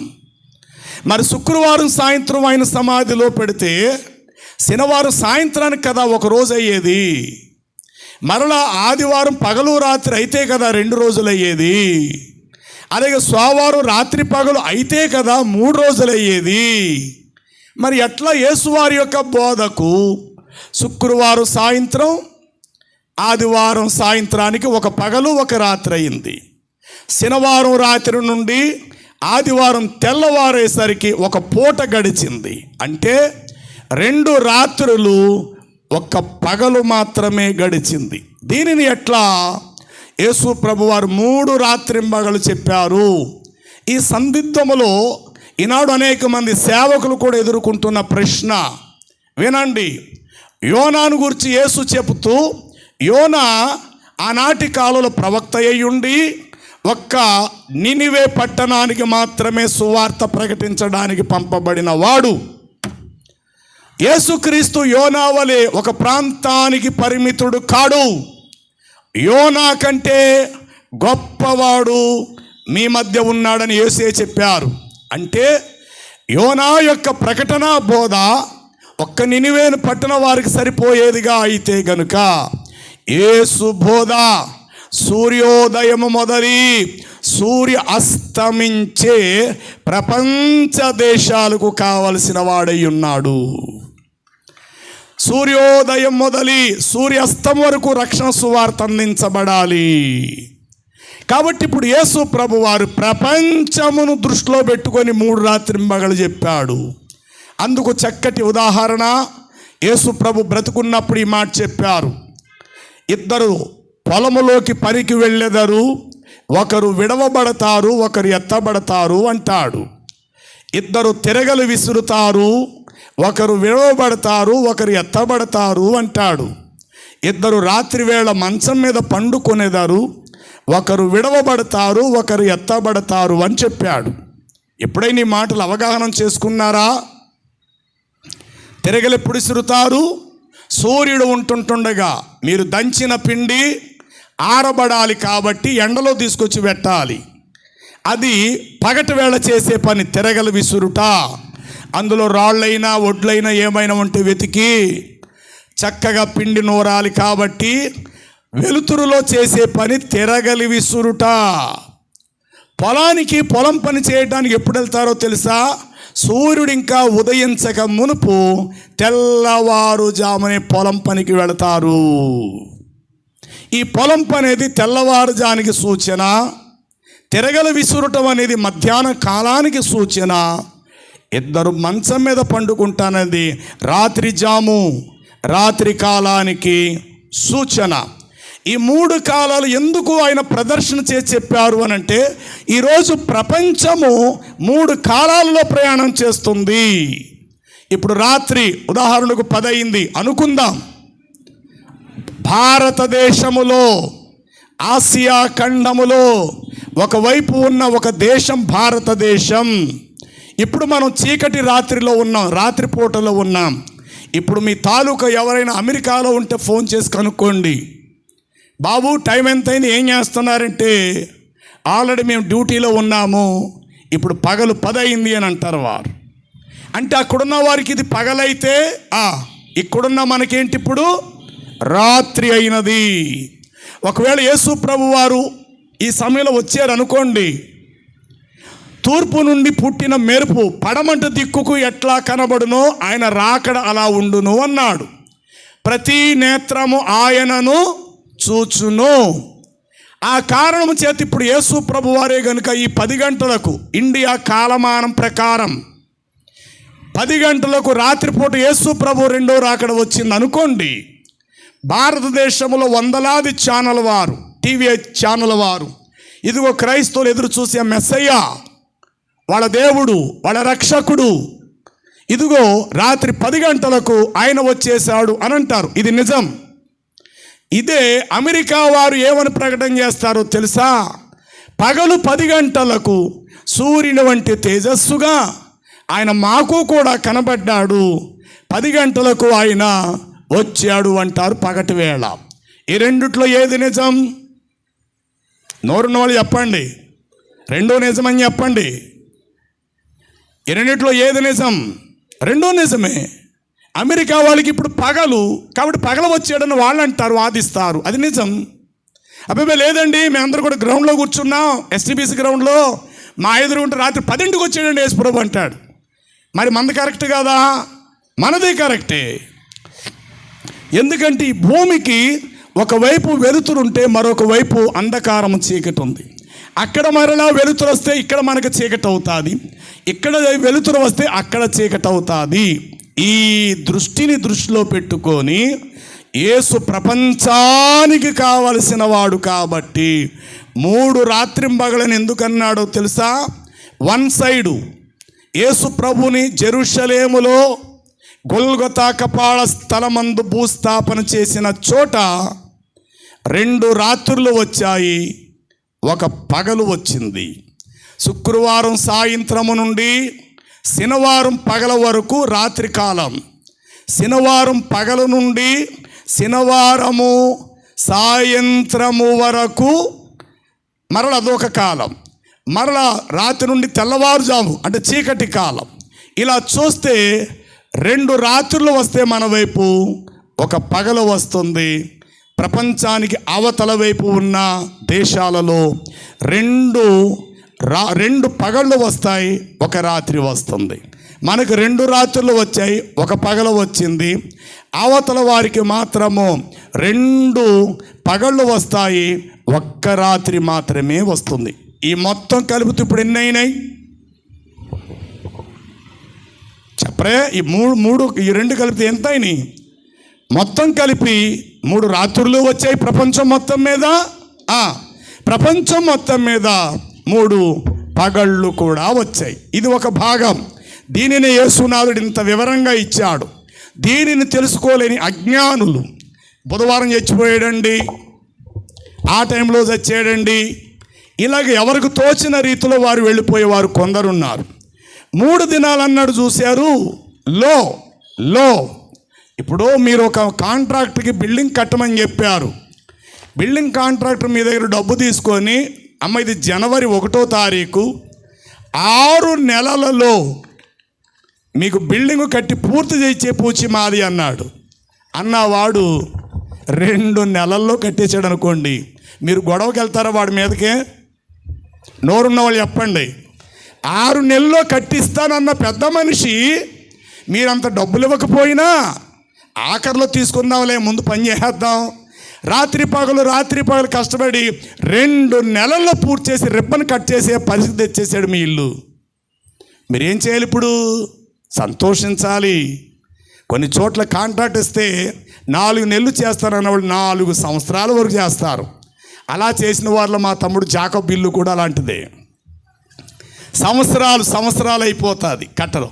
కానీ అనుకున్న దానికంటే ఇంకా ముందే కట్టేసినందుకు ఆ కట్టిన వాడికి మనం పూలదండ వేయాలి, ఇంకా గనపరచాలి. అరే బాబు 6 నెలలు అన్నావు కానీ 3 నెలల్లో బలి కట్టేసేవయ్యా, చాలా సత్యం, మీలాంటి కాంట్రాక్ట్లు ఉండాలయ్యా అని ఆనందిస్తాం. కాబట్టి ఇప్పుడు యేసు ప్రభు 3 దినములు అయిన తరువాత చెప్పలా, ఈ దేవాలయమును పడగొట్టుడి 3 దినములో 3 దినములలో అన్నాడు. అంటే ఆయన భూస్థాపన చేసే సమయం శుక్రవారం అయితే, మధ్యలో ఉన్నది శనివారం అయితే, ఆదివారం తెల్లవారుజామున ఆయన తిరిగి లేచి, ఆ కాలాన్ని బట్టి చూస్తే అప్పుడు 3 దినాలైంది. 3 రాత్రింబగళ్ళు అనే మాటగా ఒకవేళ ఆలోచిస్తే కనుక విశ్వవ్యాప్తముగా కూడా ప్రపంచం మొత్తం మీద ఒక సైడు 2 రాత్రులు పగలు, అవతల వైపేమో 2 పగళ్ళు 1 రాత్రి వచ్చి కూర్చుంది. కాబట్టి దేవుని మాట ఎక్కడా నిరర్థకం కాదు. బైబిల్ నీకు అర్థం కాకపోతే అది నీ పొరపాటు కావచ్చు. బైబిల్ యొక్క జ్ఞానం అర్థం కాకపోతే అది నీ అవిధేయత, నా విధేయత కావచ్చుదేమో. కానీ బైబిల్ నీకు నాకు అర్థం కాకపోవటం అది బైబిల్ తప్పు కాదు. బైబిల్ లేఖనాలను ఎతకగలిగేంత జ్ఞానస్వరూప్యం మనం ఇంకా సార్థకం చేసుకోలేదనేది మనము నమ్మి తీరాలి. ఈ కారణము చేతే ప్రపంచమంతా కూడా ఈనాడు యేసుక్రీస్తు ప్రభువుని సొంత రక్షకుడిగా అంగీకరించటానికి ప్రపంచ క్రైస్తవులకు గుండె ధైర్యం, భరోసా తమ ప్రభువు అయిన యేసుక్రీస్తు. అందరికీ 2 రోజులైతే యేసుకు ఎగస్టా 3వ రోజు ఉంది. ఏమిటంటే అందరూ పుట్టారు, అందరూ చస్తారు, అక్కడే కుళ్ళిపోతారు. కానీ ఈయన ఒక్కడు మాత్రమే మరణించి పుట్టాడు, మరణించాడు, సమాధిలో పెట్టబడ్డాడు, తిరిగి ఆయన సమాధిలో నుండి సజీవుడిగా తిరిగి లేచాడు. ఎందుకు ఆయన సమాధిలో నుండి తిరిగి ఎందుకు లేచాడు? ఆయన అసలు దేవుడు అనేవాడికి చావే రాకూడదు కదా. రండి, హోషేయ గ్రంథం 13వ అధ్యాయము 14వ వచనం త్వరగా చదవాలి మీరు. దానియేలు గ్రంథం తర్వాత ఉంటుంది అది. అయినను పాతాళ వశములో నుండి నేను వారిని బయటకు తీసుకొని వస్తా, విమోచిస్తా. మృత్యువు కోరలలో నుండి వారిని నేను రక్షింతును. అందరూ సార్ చెప్పడు స్తోత్రం చెల్లిద్దాం. ఈ పని చేయటానికి ఆయన వచ్చారు, ఈ పని చేయటానికి ఆయన వచ్చారు. మరలా చదువురా తల్ల మాట. అయినను పాతాళ వశములలో నుండి నేను వారిని విమోచింతును, మృత్యువు మరణపు కోరలలో నుండి. ఎస్, ఓ మరణమా నీ ముళ్ళెక్కడ? 1 నిమిషం నా వైపు చూడండి. ఎప్పుడు మీరు వినలేని కొత్త మాట.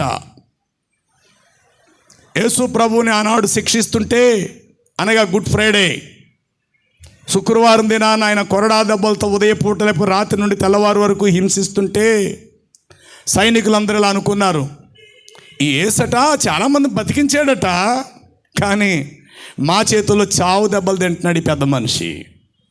ఎవరినో లాజరు అన్నవాడిని బతికించాడట ఈయన గతంలో. ఎవరో యాయిర్ కుమారుని కూడా, వెదరాల కుమారుడు బతికించాడట ఈ పెద్ద మనిషి.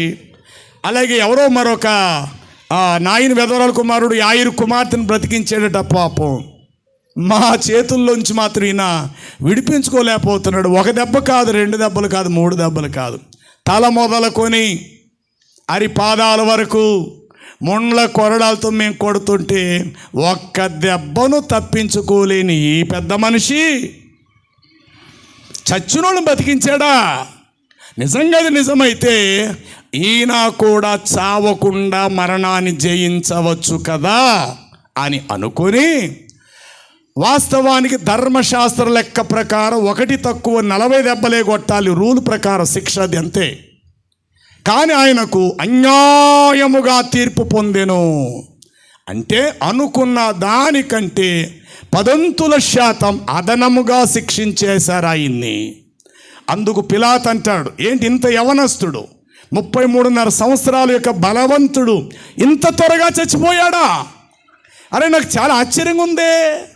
ఇప్పుడే కదా ఆయన శిలువ మీద భుజం మీద మోసుకొని మీరు తీసుకెళ్ళారు, ఏంటి ఇంత త్వరగా చనిపోయినని ఆ యొక్క పిలాతు భ్రమపడేను, ఆశ్చర్యముకు గురి ఆయను.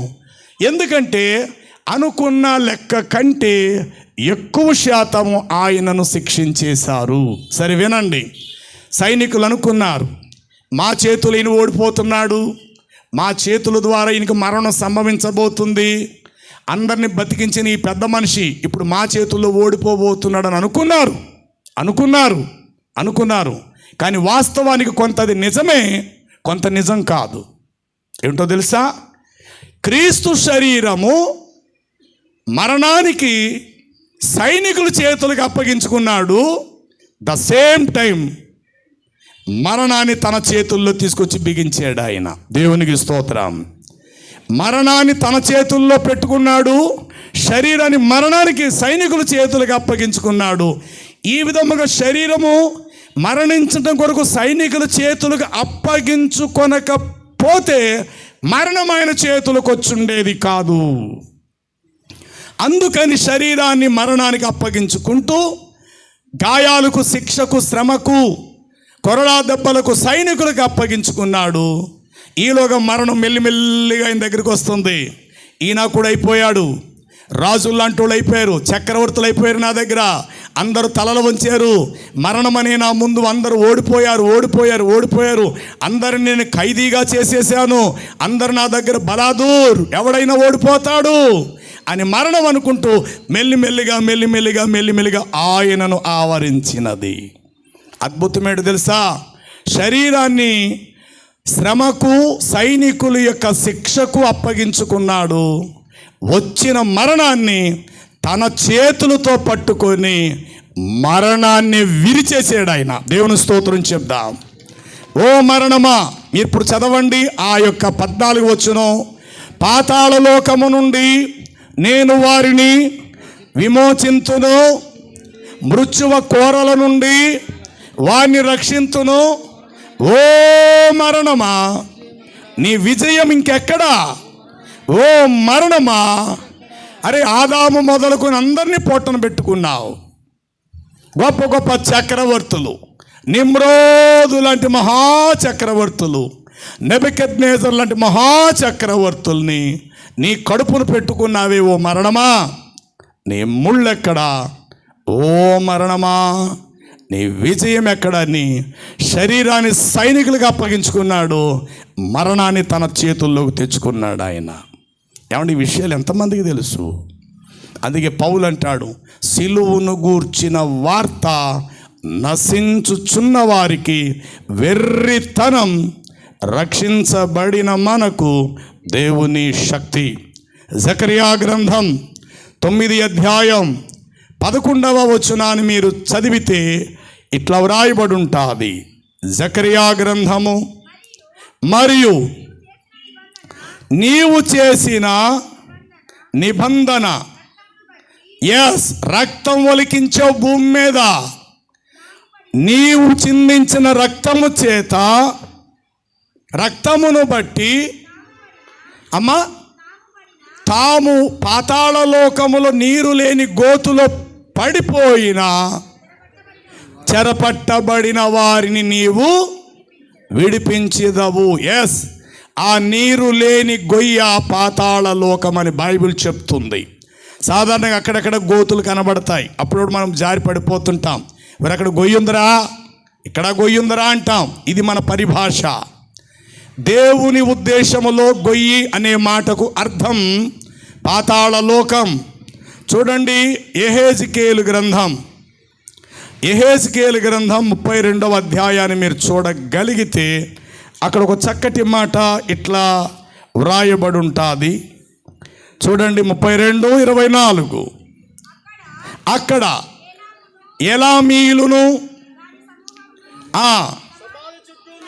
సమాధి చుట్టూ ఉన్నవి. అమ్మ స్త్రీలు చదవకండి, బ్రదర్ చదువుతున్నారు. అందరూ కత్తిపాలు చేత హతులయ్యిరి. అనగా నెబుకద్నెజర్ అన్నాడు, నాలాంటి గొప్పోడు ఎవడున్నాడు, అలెగ్జాండర్ నాకంటే మించినోడు ఎవడు అంటే, సజీవులున్న దేశంలో వారందరూ కాళ్ళు ఎగరేసిన బలవంతులే. కానీ కంటిన్యూ చేద్దాం. వారందరూ అంటే అలాంటి మహారాజులు కూడా ఒకరోజు ఏమయ్యారంటే మరణానికి అప్పగించబడ్డారు, కత్తిపాలైరి. ఒకప్పుడు గొప్పవారే, డైలాగులు చెప్పిన వారే, కానీ వారందరూ కూడా మరణానికి అప్పగించబడ్డారు. కంటిన్యూ చేద్దాం.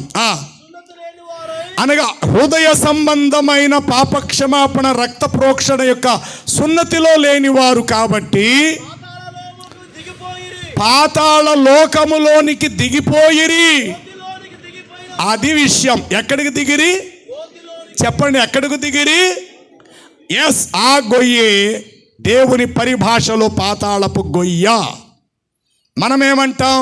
అరే పిల్లడ గోతులో పడిపోయాడురా, ఈ గుంటలో పడిపోయాడురా అని మన స్థాయికి తగ్గట్టు మనం మాట్లాడతాం. మీరు చదివిన 9:11 జకరియా ప్రవచనం, దీన్ని అలా ఉంచండి. ఇప్పుడు మళ్ళా జకరియా వచనం చదవండి. నీవు చిందించిన నీ రక్తము చేత, ఎప్పుడు బైబిల్ అంటే మార్చేయకూడదు, అలా పట్టుకుంటూ ఉండాలి. మరలా చెప్తారేమో అని అనుకోవాలి మీరు. 9:11 జకరియా గ్రంథం. నీవు చేసిన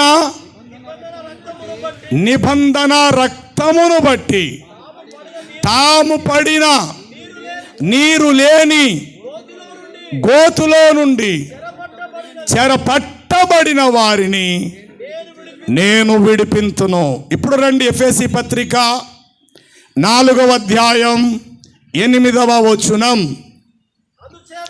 అందుచేత ఆయన ఆరోహణమాయను, అనగా చెరను చెరగా పట్టుకొని పోయి మనుషులకు ఈవులను అనుగ్రహించెను. ఆయన చెరను చెరగా పట్టుకొని పోయి మనుషులకు ఈవులను అనుగ్రహించెను. ఆయన ఆరోహణమాయను, అనగా భూమి యొక్క క్రింద భాగమునకు దిగినని అర్థమిచ్చుచున్నది. దిగిన వాడే తానే సమస్తము తన చేతుల నిండా నింపుకొని ఆకాశ మండలముల కంటే మరి ఉన్నత లోకమునకు ఆరోహణుడాయను. చాలు, తెలియక చాలామంది అనుకుంటారు భూమిలో నరకం ఉందనుకుంటున్నారు. భూమిలో నరకం లేదు సుమా. భూమిలో మనుషులకు కావలసిన అనేక ఘన పదార్థాలు, ద్రవ పదార్థాలు దేవుడు నిల్వ చేశాడు. భూమిలో మనకు వెండి దొరుకుతుంది, బంగారం దొరుకుతుంది, బొగ్గు దొరుకుతుంది, ఆయిల్ దొరుకుతుంది, గ్యాస్ దొరుకుతుంది, పెట్రోల్ దొరుకుతుంది. బాగా లోతుగా తవ్వుకుంటే నీళ్లు పడతాయి, బోరేస్తే నీళ్ళు వస్తాయి. భూమిలో అగ్ని అనే లావా భూమిలోనే ఉంది, కానీ అది నరకం కాదు. యోబు గ్రంథం 28 మొదటి మాట. యోబు గ్రంథం 28 మొదటి మాట.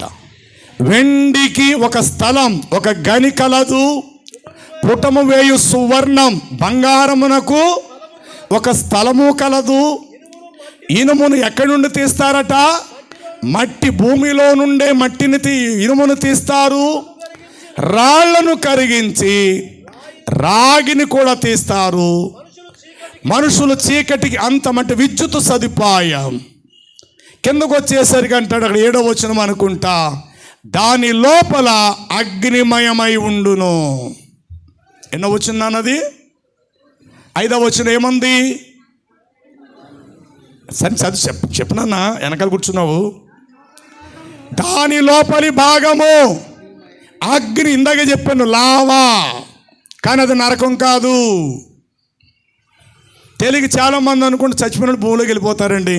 నరకం ఎక్కడో లేదు, భూమిలో ఉందంటారు. పొరపాటు, బైబిల్ అలా చెప్పట్లా.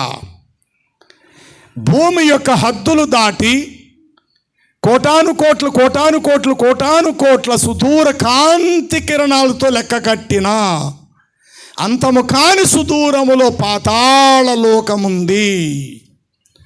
దేవుడు ఉండేది పరలోకం, మనుష్యులుండేది భూలోకం, ఆత్మలు ప్రవేశించేది పాతాళ లోకం. ఈ పాతాళ లోకం ఎక్కడుందంటే భూమిలో లేదు, భూమికి అట్టడుగు స్థితిలో ఉంది. దీనినే ఎఫెసీ పత్రికలో మీరు చదివారు. ఆయన ఆరోహణమాయను అని అనగా భూమి యొక్క క్రింద భాగమునకు దిగినని అర్థమిచ్చుచున్నది. భూమిలోకి దిగలేదు ఆయన. మట్టిలోకి ఒక బోరేసినట్టుగా గుణపంతో ఆ యొక్క గడ్డెపర మనం గుచ్చినట్లుగా భూమిలోకి దిగలేదు. ఆయన శరీరాన్ని శిలువ మీద ఉంచాడు. ఏలీ ఏలీ లామా సబక్తామి అని చెప్పి కెవ్వున కేక వేసి ఆయన ప్రాణము విడిచాను. త్వరగా చదవాలి. మత్తయి సువార్త 27వ అధ్యాయము 50వ వచనం. త్వరగా తీయాలి. 50వ వచనం. యేసు మరలా బిగ్గరగా కేక వేసి ప్రాణము విడిచెను. అప్పుడు దేవాలయం యొక్క తెర పైనుండి కిందకు నడుమికి రెండుగా చీలెను. బండలు భూమి వణికెను, బండలు బ్రద్దలాయను. ఎస్ ఎస్ ఎస్ ఎస్ ఇప్పుడు సమాధులు తెరవబడ్డాయంటే వీరిలోకి వచ్చి కూర్చున్న ఆత్మలు ఎక్కడి నుంచి వచ్చాయి? ఇప్పుడు సమాధులు తెరవబడెను. మృతులైన పరిశుద్ధులు అనేకులు శరీరములతో లేచెను. చాలంతే. సమాధులు ఎక్కడ వారు? వీరు ఆదాము మొదలుకొని క్రీస్తు ఆ క్షణములో మరణించే వరకు పూర్వీకులైన వారందరూ కూడా ఆదాము, కయ్యేను, హేబేలు, అలాగునే హవ్వమ్మ, ఇలా చెప్పుకుంటే ఎవరైతే క్రీస్తుకు పూర్వం ప్రవక్తలు అబ్రహాం, దావీదు, ఇస్సాకు, ఎవరైతే అంతకు పూర్వం ఈ భూమండలం మీద ఉన్న కోటాను కోట్ల మంది మరణించిరో, మనస్సాక్షి యుగం అంతరంగంలో దేవుడు ఒక్కడే. దేవుడు అగ్ని అయి ఉన్నాడని చెప్పి అగ్నిని పూజించేవారు ఉన్నారు. తప్పు కాదు, అది అగ్నిని పూజించటం తప్పు కాదు. కానీ ఒక విధంగా ఆలోచిస్తే అది తప్పే. అగ్నిని పూజించటం అంటే దేవుడు అగ్ని స్వరూపి, దహించు అగ్ని అన్నంత వరకు ఆ మాట సరిపోతాదేమో. కానీ మనుషులు కట్టెలతో వెలిగించిన ఇది మాత్రమే దేవుడు అనటం పొరపాటు. భూమి దేవుడు అనటం తప్పు. కానీ భూమి దేవుడే. ఎట్లా దేవుడు? వాక్యమే దేవుడు. దేవుడే వాక్కు, తన వాక్కు చేత భూమిని సృష్టించను. అంటే ఈ నిర్మాణానికి కారణమైన వాక్యే. అలా ఆలోచిస్తే సృష్టి యావత్తు దేవుడే, సృష్టిలో ఉన్నదంతా దేవునిదే. కానీ మనం ఏదో చేసి ఇది మాత్రము దేవుడు అనుకోవటం, ఇది అజ్ఞానం. అయితే ఇక్కడ రాయబడినటువంటి మాటలో ఉన్నటువంటి పరమార్థం ఏమిటంటే, కేక వేసి ప్రాణము విడవగా మృతులైన వారు తక్షణమే బయటకు వచ్చిరి. అంతకుముందు వీరందరూ ఎక్కడున్నారు? ఎవరు ఆధీనములో ఉన్నారు? ఎవరి చేతులలో వీరు బంధించబడ్డారంటే మృత్యువు యొక్క చెరలో ఉన్నారు, మృత్యువు కోరల్లో ఉన్నారు, మృత్యువు చేతులకు అప్పగించబడ్డారు. ఈ మృత్యువునకు బలమైన ఆయుధం ఎవరు? పాపము వలన వచ్చు జీతము మరణం. పాపానికి మూల పురుషుడు లూసిఫర్ లేక అపవాది. యెహెజ్కేలు గ్రంథం 14వ అధ్యాయం, యెహెజ్కేలు గ్రంథము 14వ అధ్యాయం మీరు చదివితే అక్కడ ఒక మాట ఇట్లా వ్రాయబడి ఉంటుంది. నేను రిఫరెన్స్ చెప్తాను, చదవడానికి మీరు ప్రయత్నము చేయండి. అక్కడ 16వ వచనం కింద మాట, లోకమును అడవిగా చేసి దాని పట్టణములు పాడు చేసినవాడు ఇతడేనా? తాము చెరపట్టిన వారిని తమ నివాస స్థలమునకు పోనీయని వాడు ఇతడేనా? ఉందా ఈ మాట మీ బైబిల్లో? 16, 17 2 వచనాలు కలిపి ఉంటాయి. ఇక్కడ 14వ అధ్యాయం. యెషయా ఏం చెప్పాను మరి? నేను యెహెజ్కేలు చెప్పానా? క్షమించండి. యెషయా గ్రంథం 14వ అధ్యాయం. తేజో నక్షత్రమా, ఏకో చుక్క, నీవెట్లా పడిపోతివి? మనుషులను దేవుడి నుండి పడగొట్టి దూరపరిచిన నీవు ఎట్లా నేలమట్టం వరకు నీవు నరకబడితివి?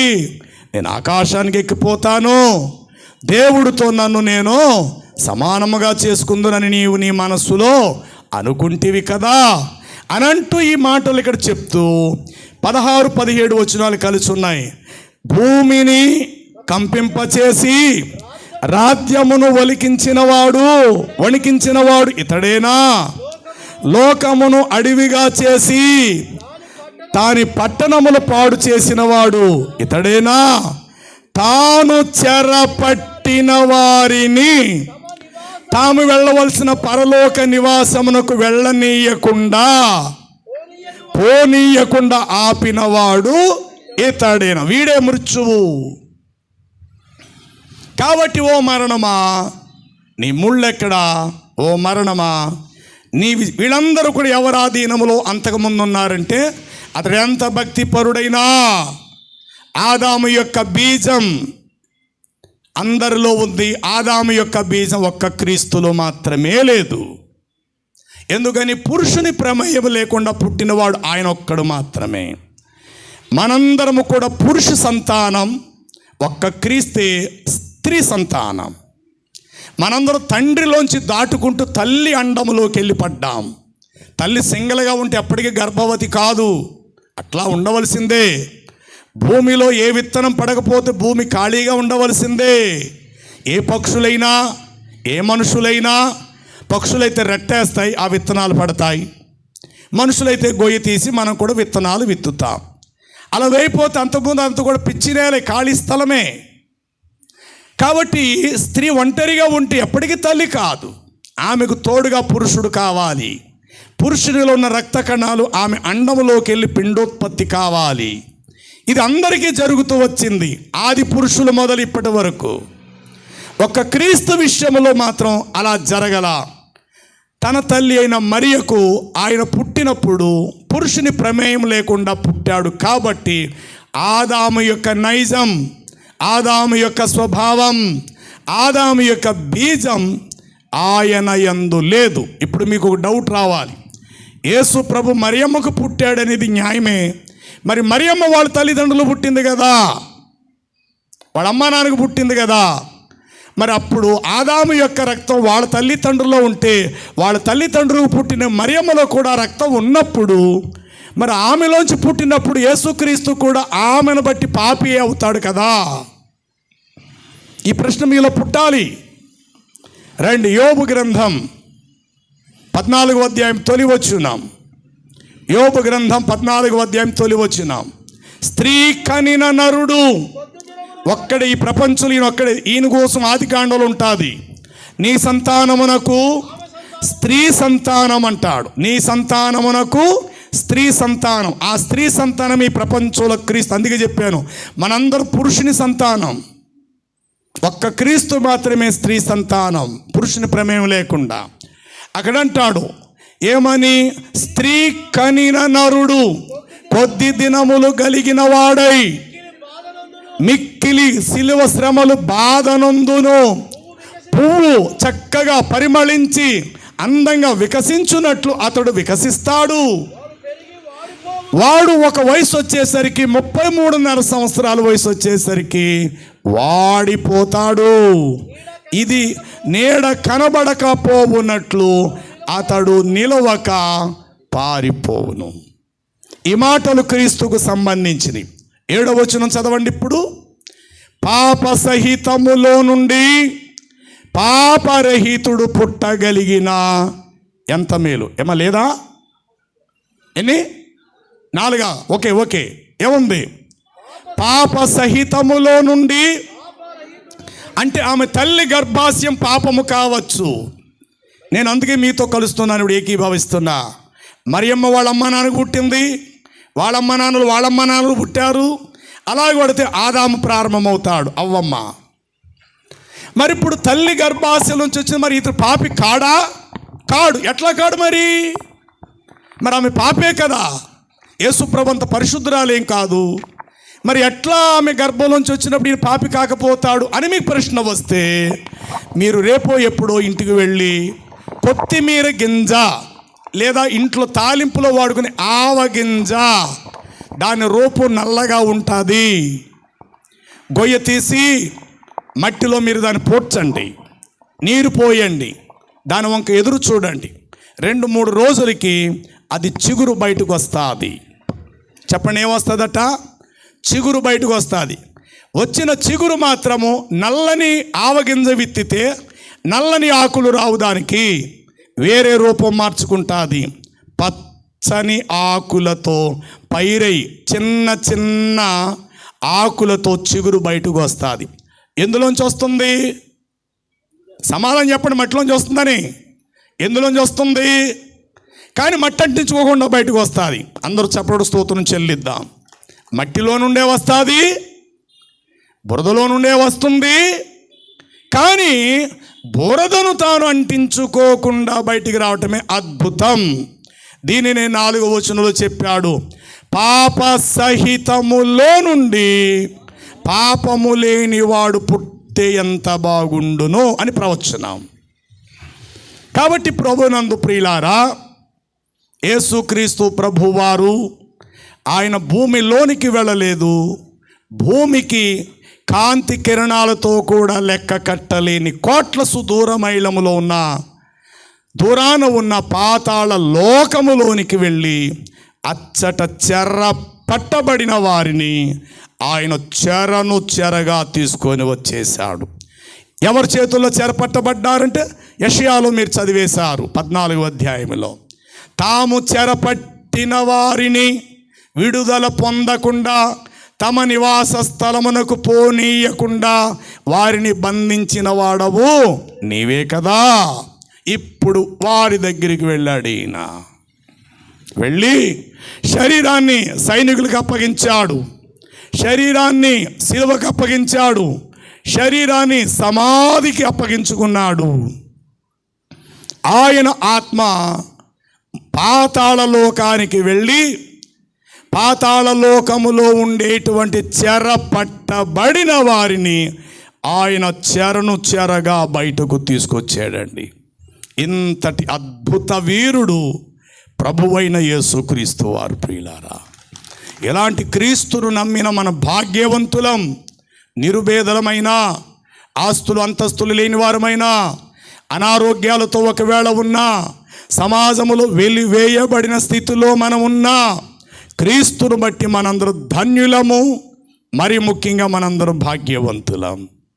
అలాంటి గొప్ప క్రీస్తును పునరుద్ధానములో ఉన్న ఇన్ని విశేషాలు. చివరికి ఈ మాట హెబ్రీ పత్రిక 2వ అధ్యాయం 14వ వచనంలో చదివితే ఇట్లా వ్రాయబడి ఉంటుంది. ఆ పిల్లలు 2:14 అనగా మనందరము ఆ పిల్లలు రక్త మాంసములు గలవారైనందున. ఒక నిమిషం, మనందరము మాంసం శరీరాలతో ఉన్న రక్తంతో, అది నువ్వైనా నేనైనా ఏ దేశంలో ఉన్న మనుషులైనా, ఆదామునుడు వచ్చిన సంతానం అనుడు మనందరం పిల్లలు రక్త మాంసములు కలిగిన వారై ఉన్నందున ఆ ప్రకారమే అదే స్టేజీ, అదే స్థితిలో ఆ ప్రకారమే మరణము యొక్క బలము గలవానిని అనగా అపవాదిని. ఇక్కడ మీరు యెషయా గ్రంథంలో చదివారు, తేజో నక్షత్రమా వేకువ చుక్క అనుకొని తాను చెరపట్టబడిన వారిని విడిపించకుండా బంధించిన వాడు నువ్వేనా.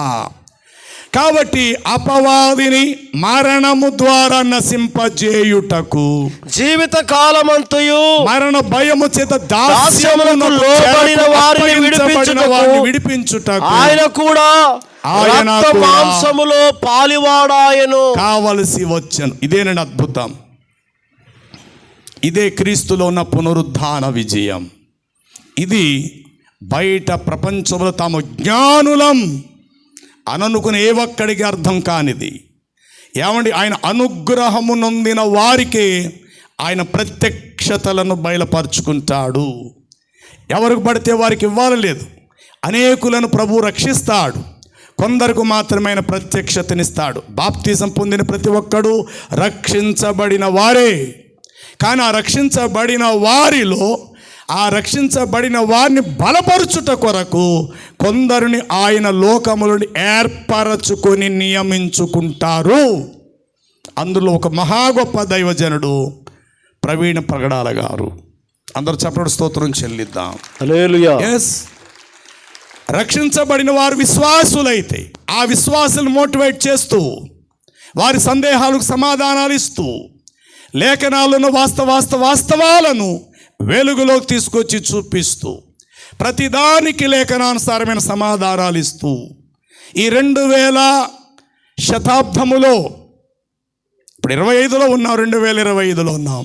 ఈ 2000 శతాబ్దములో ఒక అపోస్తులుడు, ప్రభు నిమిత్తం ఒక హతసాక్షి అయినటువంటి మహా గొప్ప దైవజనుడు ప్రవీణ్ పగడాల గారు. ఆయనకున్న జ్ఞానం విశేషమైనటువంటిది. లేఖనముల యందు వారికి ఉన్నటువంటి పరిజ్ఞానం అద్భుతమైనటువంటిది. అందరికీ వస్తుందంటే నేను చెప్పాను. పిలువబడిన వారు అనేకులు, అందరికీ రక్షిస్తాడు పిలువబడిన వారిని.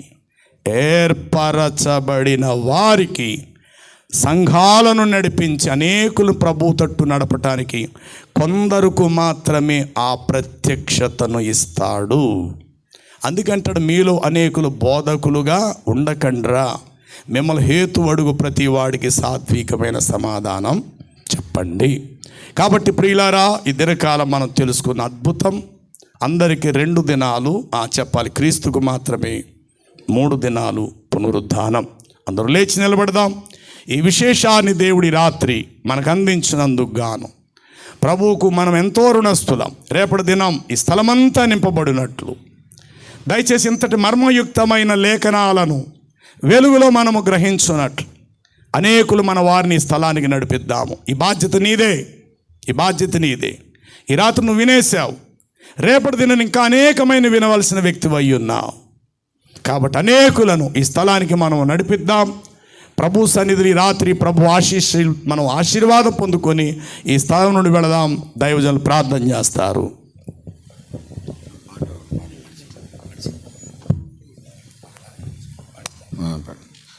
సమాధిని గెలిచిన ఓ యేసయ్యా, సర్వశక్తిమంతుడవు నీవేసయ్యా. సమాధిని గెలిచిన ఓ యేసయ్యా, సర్వశక్తిమంతుడవు నీవేసయ్యా. మరణము నిన్ను బంధించలేకపోయిందిలే, మరణము నిన్ను బంధించలేకపోయిందిలే. మరణపు ముళ్ళును విరచిన నా యేసయ్యా, మరణపు ముళ్ళును విరచిన నా మెస్సయ్యా. సమాధిని గెలిచిన ఓ యేసయ్యా, సర్వశక్తిమంతుడవు నీవేసయ్యా. సమాధిని గెలిచిన ఓ యేసయ్యా, సర్వశక్తిమంతుడవు నీవేసయ్యా.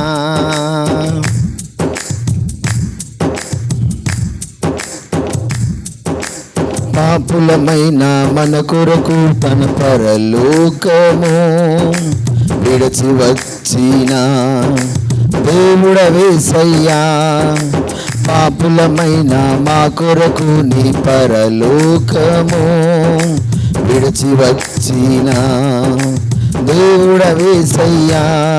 నీ పరిశుద్ధ రక్తముతో కడిగావయ్యా, పాపులమైన మా హృదయాన్ని కడిగావయ్యా. నీ పరిశుద్ధ రక్తముతో కడిగావయ్యా, పాపులమైన మా హృదయాన్ని కడిగావయ్యా. యేసు కడిగావయ్యా, అశుద్ధుగా మార్చావయ్యా. సమాధిని గెలిచిన ఓ యేసయ్యా, సర్వశక్తివంతుడవు నీవేసయ్యా. సమాధిని గెలిచిన ఓ యేసయ్యా, సర్వశక్తిమంతుడవు నీవేసయ్యా.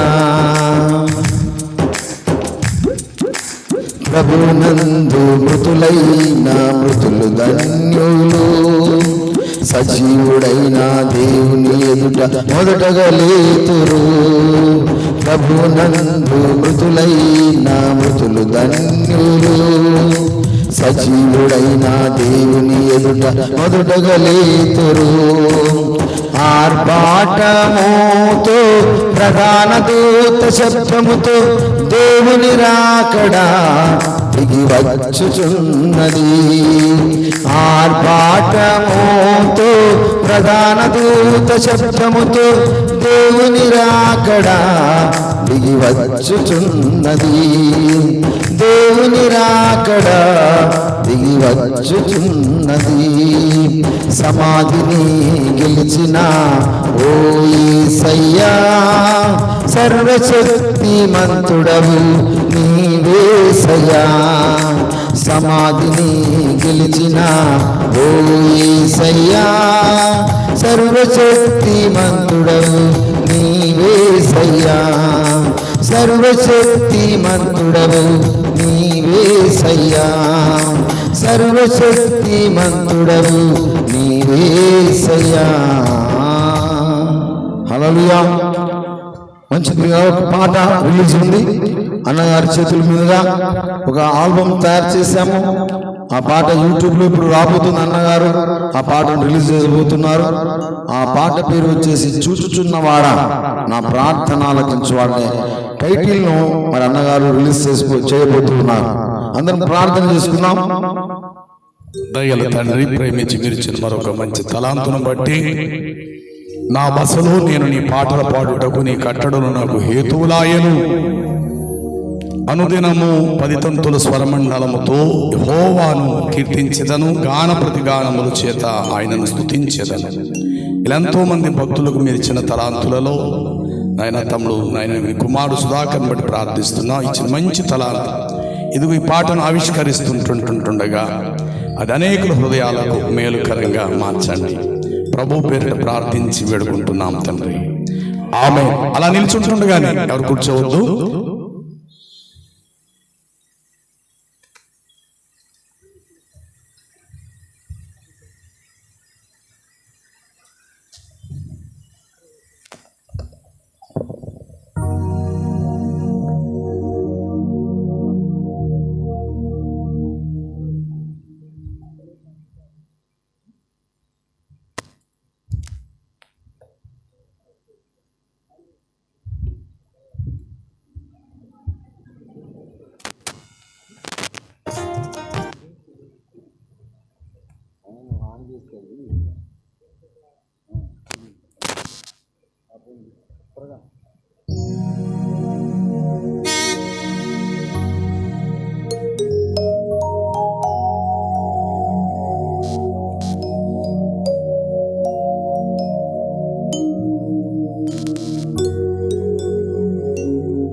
ఆలకించువాడా నా ప్రార్థన వినుచున్నవాడా యేసయ్యా నీకేలయా ఈ విన్నపాలు నీకేలయా యేసయ్యా నీకేలయా ఈ విన్నపాలు నీకేలయా నా ప్రార్థన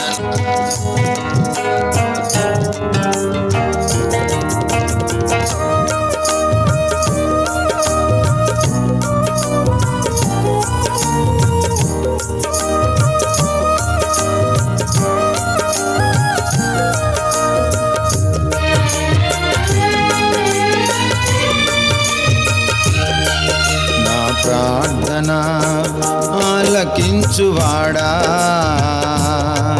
నా ప్రార్థన వినుచున్నవాడా యేసయ్యా, నీకేనయ్యా ఈ విన్నపాలు నీకేనయ్యా యేసయ్యా, నీకేనయ్యా ఈ విన్నపాలు నీకేనయ్యా.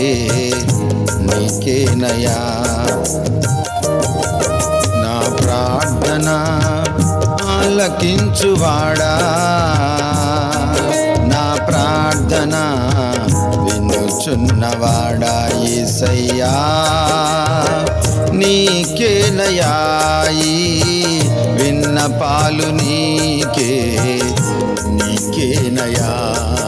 మా కష్టాలు, మా కన్నీళ్ళు, మా వేదనలు, మా బాధలు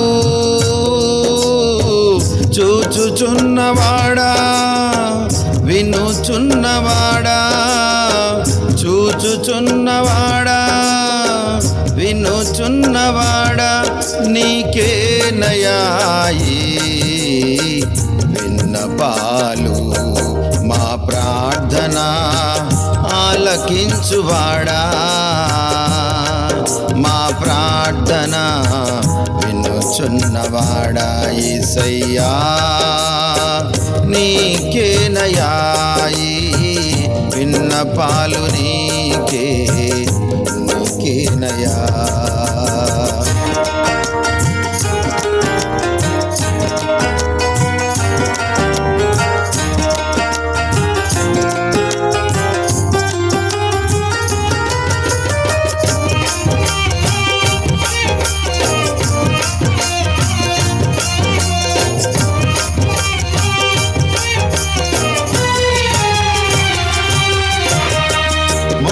పెట్టమని చెప్పినవో యేసయ్యా, శ్రమ కలిగెనా నీకు ప్రార్థన చేయుమని. మొర పెట్టమని చెప్పినవో యేసయ్యా, శ్రమ కలిగెనా నీకు ప్రార్థన చేయుమని. మా మొరలు ఆలకించి మమ్ములను దీవించి, మా మొరలు ఆలకించి మమ్ములను దీవించి, మమ్ములను నడిపించుమయా మా యేసయ్యా, మమ్ములను నడిపించుమయా నజరేయుడా. మా ప్రార్థన ఆలకించువాడా,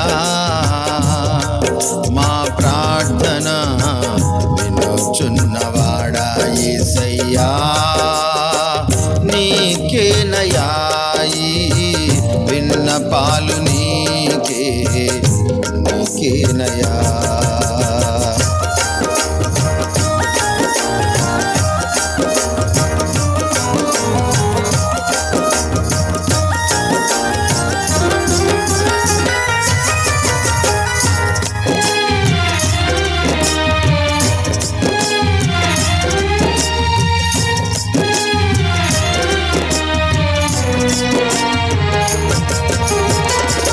గుంటలో నేనుంటే మన్ను నిన్ను స్తుతించునా, జీవముతో నేనుంటే నిన్ను నేను స్తుతింతును.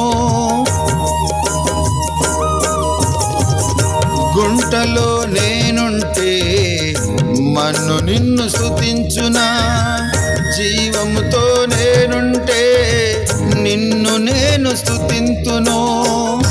మా మొరలు ఆలకించి మమ్ములను దీవించి, మా మొరలు ఆలకించి మమ్ములను దీవించి, మమ్ములను నడిపించుమయా మా యేసయ్యా, మమ్ములను నడిపించుమయా నజరేయుడా. నా ప్రార్థన ఆలకించువాడా, నా ప్రార్థన విను పాలుచున్నవాడా యేసయ్యా నీకేనయా ఈ విన్నపాలు నీకేనయా యేసయ్యా నీకేనయా ఈ విన్నపాలు నీకేనయా